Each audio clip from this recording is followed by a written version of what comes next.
Pilipinas News Nationwide. Balita sa ibayong dagat Ukraine, kinumpirma na nagkaroon na ng kasunduan sa Estados Unidos para sa lisensya ng Patriot missile system. Mula Radyo Pilipinas World Service, narito ang ulat ni Jay Arevalo.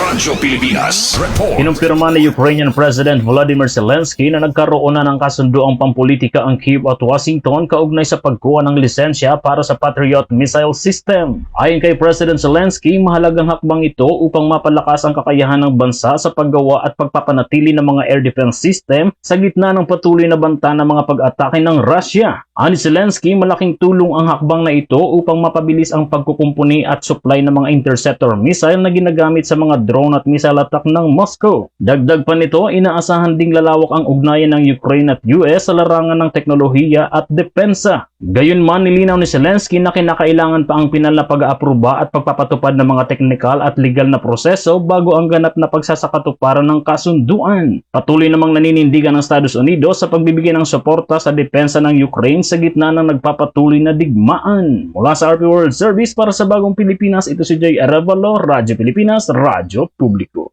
Radyo Pilipinas News Nationwide. At yan